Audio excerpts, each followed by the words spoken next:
సాధనలో 12 అంతస్తులు ఉన్నాయి.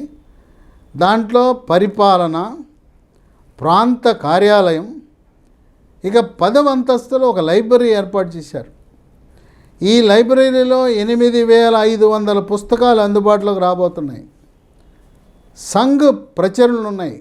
సంఘ్ ప్రచురణలు హిందీ, ఇంగ్లీష్, ప్రాంతీయ భాషల్లో కూడా ప్రతి నెల మాసపత్రికలు ఉన్నాయి, వార్షిక పత్రికలు ఉన్నాయి, వారపత్రికలు ఉన్నాయి, పక్షపత్రికలు ఉన్నాయి. వాటిని అన్నింటిని కూడా ఎప్పటికప్పుడు ఈ పత్రికలను ఈ లైబ్రరీలో ఉంచే అవకాశం కల్పించారు. ఇదంతా కూడా ఈ భవనాలు, ఈ సృష్టి, ఇదంతా కూడా ఒక మహానుభావుడు, మరి భారతదేశం హిందుత్వాని కోసం స్వాతంత్ర సమరయోధుడు శివాజీ జయంతి ఫిబ్రవరి 19. ఆ రోజున సర్ సంఘ్ చాలక్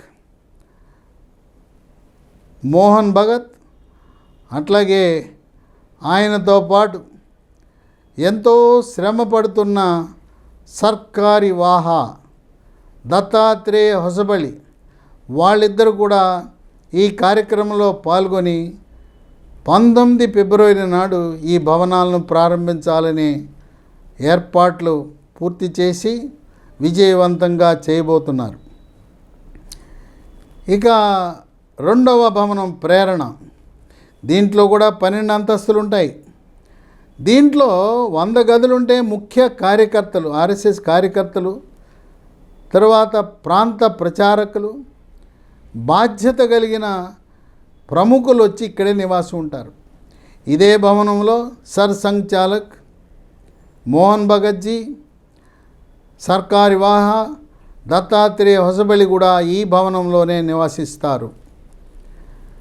ఎవరు వెళ్ళినా దేశవ్యాప్తంగా ఈ ప్రచారకులు, ప్రముఖులు, ముఖ్యులు కూడా ఇక్కడే నివసిస్తారు. ఇక 9వ అంతస్తులో ప్రేరణ భవనంలో జర్నలిస్టుల కోసం ఒక హాలు కూడా ఏర్పాటు చేయటం అనేది విశేషం. ఇక 3వ భవనం అర్చన. ఇది కూడా 12 అంతస్తులే.